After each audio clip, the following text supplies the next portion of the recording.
1937, la vie française est marquée par de forts paradoxes.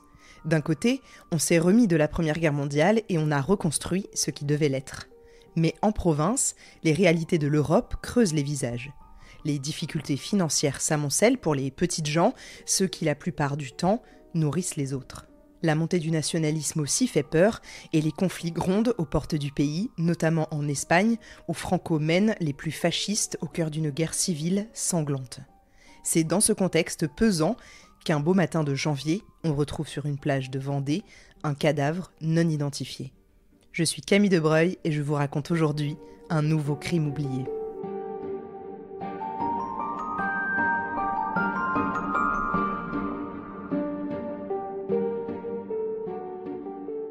Cette histoire démarre donc au début de l'année 1937, le 31 janvier pour être exact.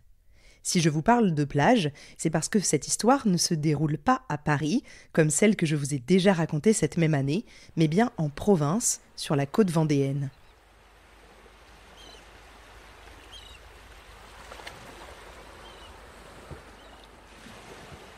Ce matin du 31 janvier 1937, dès l'aube, des marins qui rentrent de la pêche de nuit sont intrigués par une masse informe qui se trouve sur le rivage. En se rapprochant, pas de doute, c'est un cadavre humain qui a été rejeté par les flots. Laissez-moi vous dire que par ici, des choses pareilles, ça n'arrive pas tous les jours. En effet, loin des faits divers des grandes villes, dans ce petit village qui est en fait carrément un lieu-dit, la vie ne fait pas de vagues. Avouez, ce jeu de mots n'était pas mal. Ici, au bourg de la Guérinière, qui appartient à l'arrondissement des Sables-d'Olonne, on compte environ 1000 âmes, dont une tripotée de pêcheurs qui font manger un paquet de monde. Ce matin de janvier, les autorités locales préviennent le parquet des Sables-d'Olonne qu'un cadavre s'est échoué sur la plage et dans le vent glacial de l'hiver, 3 hommes sont directement appelés sur les lieux.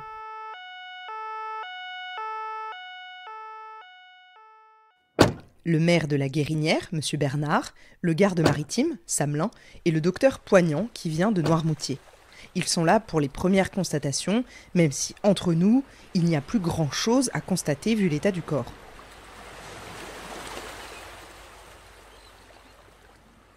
Déjà, une observation très simple à faire, le gars n'a pas de tête.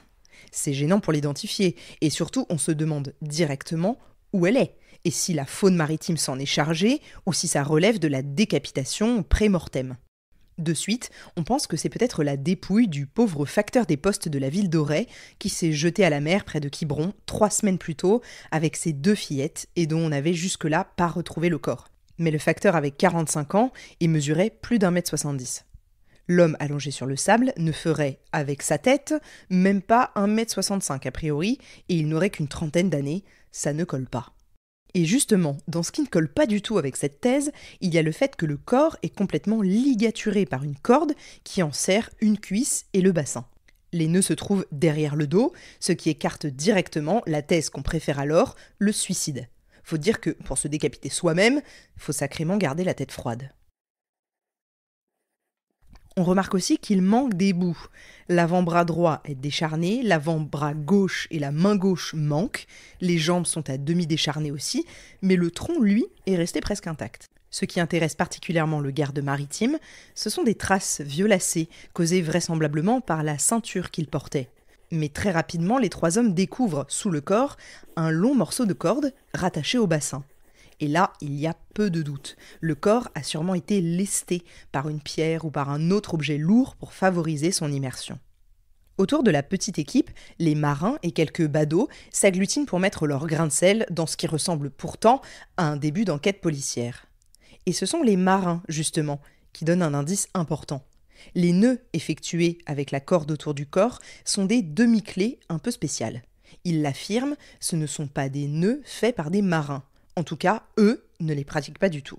De plus, et là ils sont formels, les restes des vêtements du cadavre ne correspondent pas du tout à un habit des professionnels de la mer. À l'époque, les marins portent une chemise fine et des souliers jaunes très reconnaissables. Or, notre inconnu des profondeurs porte ce qu'il reste d'un chandail en jersey blanc, avec 3 boutons de nacre sur le devant, s'il vous plaît, une chemise à rayures bleues et noires sur fond blanc, et un pantalon de laine noire. Il porte aussi une ceinture tressée de 3 lanières de cuir avec une boucle façonnée Et aux pieds, rien de moins que des chaussettes et des souliers montant à lacets. Si je vous décris la penderie du John Doe de la Guérinière, ce n'est pas pour rien. Vous allez voir que c'est un élément très important dans cette enquête qui débute. Et s'il n'en reste plus grand-chose, c'est parce que d'après le docteur Poignant, le corps n'a pas vu la terre ferme depuis de longues semaines.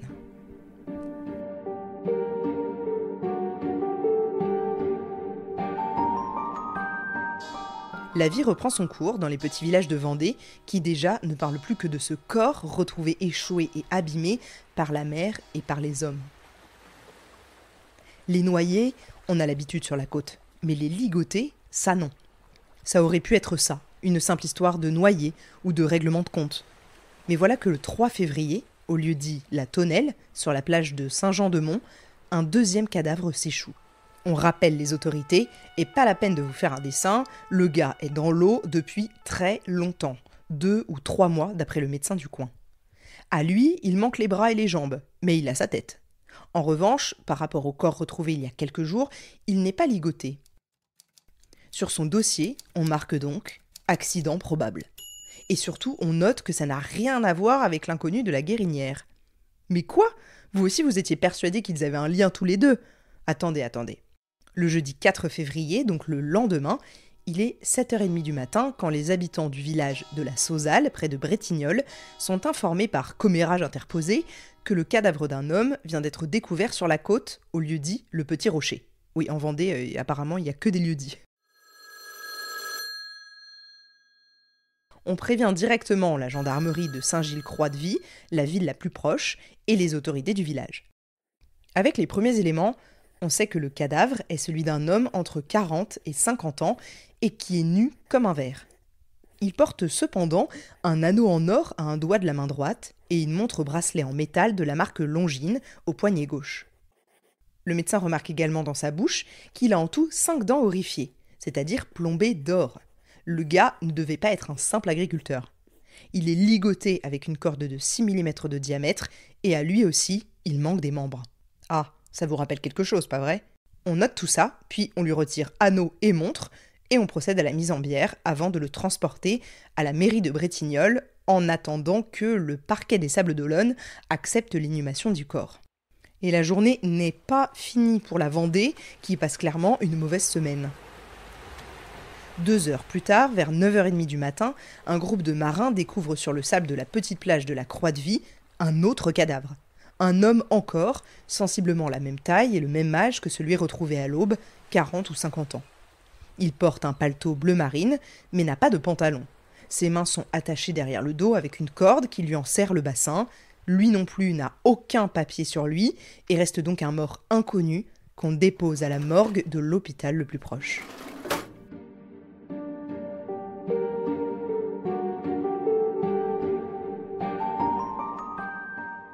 Plus de doute cette fois, il y a bien un taré qui s'amuse à balancer des hommes à la mer, parfois sans bras, parfois sans jambes, parfois même sans la tête. Bien sûr, ça pourrait être un règlement de compte en mer, comme ça arrive souvent.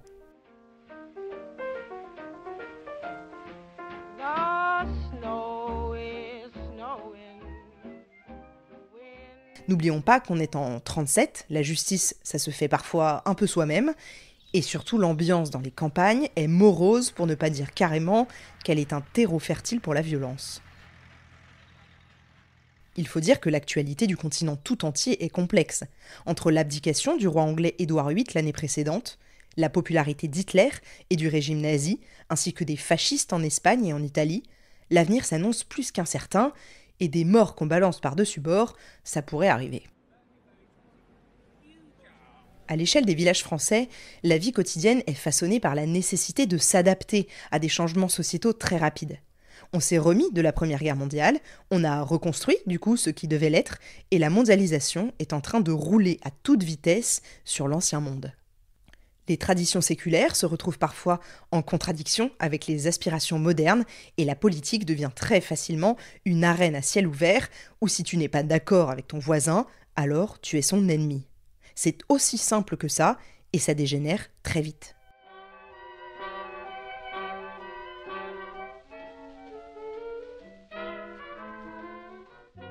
Bon, maintenant qu'on a plusieurs cadavres qui présentent des similarités, on se demande évidemment d'où ils peuvent bien venir.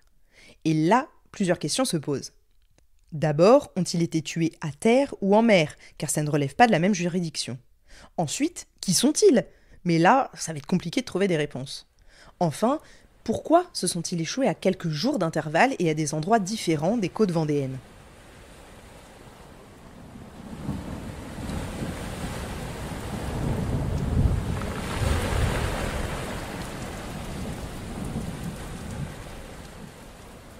Sur ce dernier point, je dois vous donner une précision qui va beaucoup compter pour la suite de cette histoire. 1937 a été une année météorologiquement compliquée en France. Pour vous remettre dans le contexte, c'était l'exposition universelle à Paris, et en février 1937, certaines infrastructures prévues pour l'occasion étaient même sous l'eau à cause d'une crue exceptionnelle de la Seine. Vous pouvez d'ailleurs en retrouver encore des traces à Paris aujourd'hui. Si Paris était sous l'eau, vous imaginez bien que sur les côtes, c'était pire. La côte atlantique notamment a été touchée par une série de tempêtes de la même intensité que la tempête Xynthia en 2010, avec des phénomènes de submersion très impressionnants, notamment sur l'île de Noirmoutier. Ça a duré jusqu'au 15 mars, qui a été un des pics de ces violents phénomènes. Et là, ça colle avec les premiers indices donnés par les marins de la côte vendéenne. D'après eux, les cadavres pourraient venir du sud, donc plutôt d'un coin comme La Rochelle ou même Bordeaux. Mais il ne s'agit que de simples opinions, basées sur l'observation des courants quelques jours avant que l'on retrouve les corps sur les plages. Pour tenter de comprendre s'il y a oui ou non une logique dans la manière dont les dépouilles se sont échouées, on reprend un cas qu'on connaît, celui du Saint-Philibert. Quelques années plus tôt, le 14 juin 1931, le Saint-Philibert, petit bateau de croisière qui reliait Noirmoutier à Nantes, est emporté par les eaux. Les secours ne peuvent sauver que 8 personnes, 409 perdront la vie. Et pendant de longues semaines, on a retrouvé les corps des victimes de ce terrible naufrage sur les plages de Vendée et de Loire-Atlantique. Avec cette dernière anecdote, vous vous dites sûrement que c'est ça, c'est un naufrage, c'est évident. Sauf que, gros sombre au tableau, on meurt rarement dans un naufrage, les mains liées dans le dos et amputées de plusieurs membres. C'est avec la découverte d'un 5e cadavre sur les côtes vendéennes que cette enquête va prendre un tout autre tournant. C'est ce que je vous raconterai dans le 2e épisode de cette saison de Crimes oubliés, consacré à l'affaire des cadavres de la côte vendéenne.